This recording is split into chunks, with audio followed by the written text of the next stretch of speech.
Diesel the Devious Engine had played one trick too many. Having nearly gotten Boko and his passengers into a serious accident, Diesel was relocated to the scrapyard to be far away from the other engines. Diesel was not at all thrilled to be working at the scrapyard. Despite his arrogance and pride, Diesel was secretly terrified to be anywhere near the scrapyard. He considered it a desolate place. When he arrived that evening, a scruffy-looking foreman barked orders at him. You're on night duty tonight. Do as you're told and we won't have any trouble. What are my duties? Diesel said meekly. You're a shunter, aren't you? Shunt the scrap engines in line to be cut up. Yes, sir. Diesel sighed. Diesel slunk over to the sidings where he found many old, rusted engines with scrap written in broad letters across their tanks. He gazed at their lifeless faces and was overcome with a sense of dread. He had never been to the scrapyard before and didn't realize just how awful it was to see an engine who was no longer alive. Diesel felt sick and couldn't stand to look at the engines anymore. Shutting his eyes, he quickly shunted the engines into place. The cutters prepared their torches and soon began removing funnels, domes, smoke box doors, and everything in between. As Diesel sat and watched the cutters at work, many things were suddenly put into perspective for him. He had spent many years teasing the steam engines about how they would be scrapped to make way for the diesels.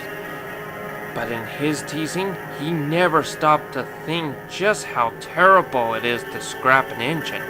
Piece by piece, the engines were reduced to mere shells, and then into nothing altogether.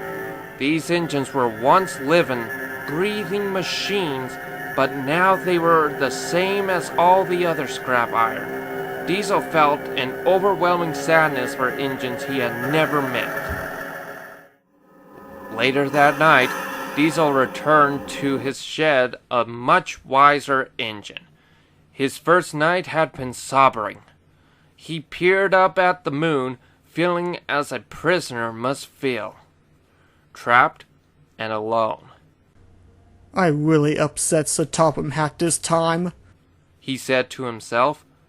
And now I'm paying for it. Diesel had a lot to think about indeed. The next night, Diesel returned to the scrapyard to begin his shunting. He was sorry to see that there were more derelict engines ready to be cut up for scrap. Diesel couldn't be sure, but something felt different about these engines. Then, a thick fog started to settle among the sidings. The moonlight reflected eerily off the rusted boilers of the scrap engines. Diesel heard what sounded like a faint whisper echoing from the bows of the old engines. Diesel listened intently as the whispers grew louder. As the words became clearer, he felt a chill run down his back.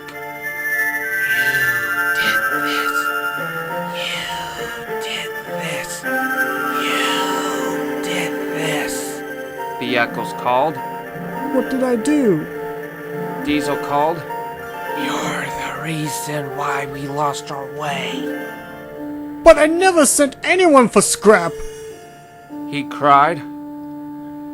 You wished it on us, and you should be ashamed. We were the steam engines you tricked, and your tricks made us lose our lives. I'm sorry if I made any steam engine fall off the path. I promise I will never do it again. Don't forget that you will one day be scrapped too. Then the whisper ceased, and the yard fell silent.